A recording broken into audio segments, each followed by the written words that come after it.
Hello guys, magandang araw po sa inyo ngayon.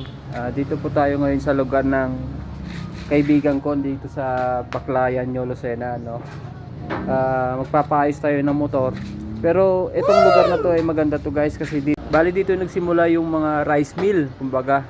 Kasi dati lugar to mga lugar namin puro palayan, 'di ba? So dati kami nung bata ako nung naalala ko, pupunta pa kami sa mga iba't ibang bayan para giling ng bigas. So ngayon, itong lugar na to na Baclayan, sila nag-invento na parang ay yung sasakyan kinonvert nila ng rice mill.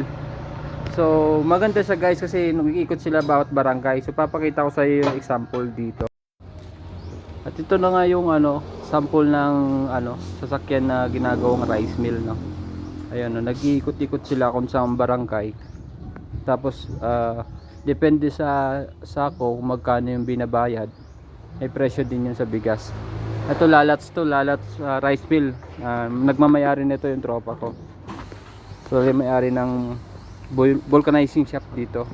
Ayun, nagpapayos tayo ng motor. So ngayon guys, meron ditong bukas na bagong kainan, parang restaurant. So titingnan natin mamaya, sisilipin natin yung mga pagkain nila kung goods or okay na. Actually kakabukas lang to nung 18. So bagong bago pa, fresh na fresh pa. So mamaya sisilipin natin pag katapos nito na papagawa natin yung motor ko. Kaya abangan nyo lang guys ha. At yun na nga guys, no, papunta na kami doon.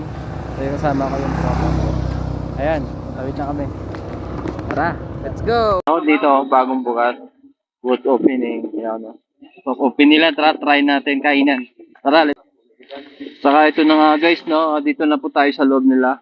Ito pala si Kuya yung may-ari. Kuya, kamusta naman yung negosyo natin ngayon? Soft opening nung 18. Okay naman, marami rin yung tao ngayon sa akin. Ayun, Medyo successful naman yung yung soft opening. soft opening. Kaya the best yan, Kuya. So ngayon guys, no, pag napunta kayo dito sa Baclayan, puntahan nyo lang po sa sa Bots and Bots dito lang sa tapat ng Sitio Bagatan. No.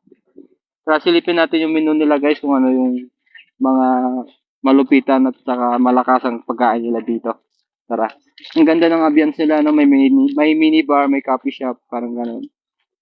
Ayun yung mga pin nila. Ayun. Ayun, no? Ang ganda, oh.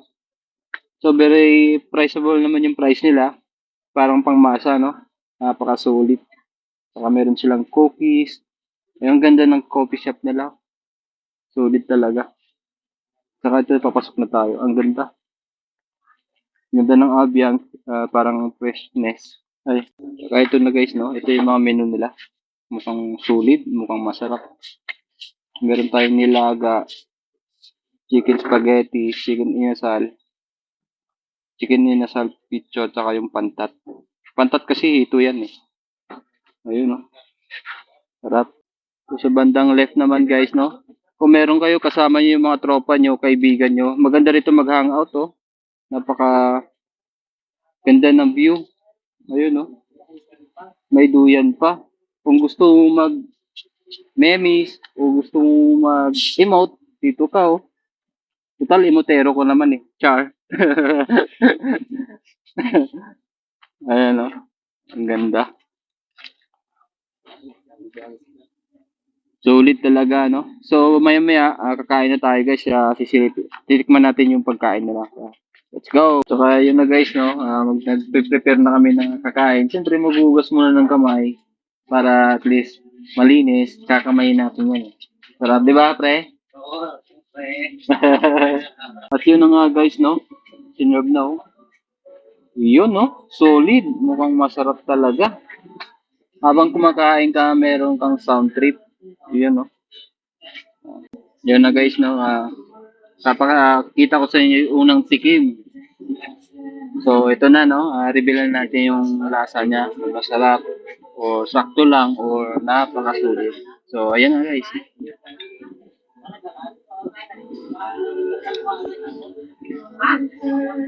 Mukhang mapapalima ako ng rice mamaya guys. Masisira na naman yung diet ng Tatay Bong nyo. So, ito na nga, no? Kain muna ako guys, ha? Ayaw ko muna kayo painggitin nyo. So, yan na muna, kain muna ako. Bye-bye. At yun na nga guys, no? Tapos na kaming kumain. Kita mo naman yung ebidensya, no? Kahit pusa na ito, magtatampo eh. Halos wala ng laman, no? Ayun, no? Solid talaga, no? Promise, kahit pusa, aso nyo, magtatampo na ito, wala namang makukuha laman. So, maraming salamat talaga sa pagkain, no? The best po, the best. Kaya, salamat. Salamat po. Thank you. Bye-bye. Hi guys. Ayun na nga, no? Nakauwi na tayo. Maraming salamat po dun sa pagkain, no? Shoutout pala kay GM Hota sa aking inaanak. Shoutout sa'yo. At saka malaking shoutout sa'yo, Lalats Medina. Maraming salamat sa hospitality na pinakita mo sa akin doon, no? The best ka talaga, pre. Salamat din sa treat mo sa pagkain natin kanina. So, the best, pre, ha. Babawi ako sa'yo next time, promise yan. Promise yan. At saka shoutout din pala kay Junjin Nigulo, kay Sean Quadrante, kay Renz, kay Shane, at sa lahat ng mga kaburo ko dyan sa Caballero de San Juan. Shoutout sa inyo. That's it for today, guys, no? Please like and share. Ingat kayo palagi. Bye-bye.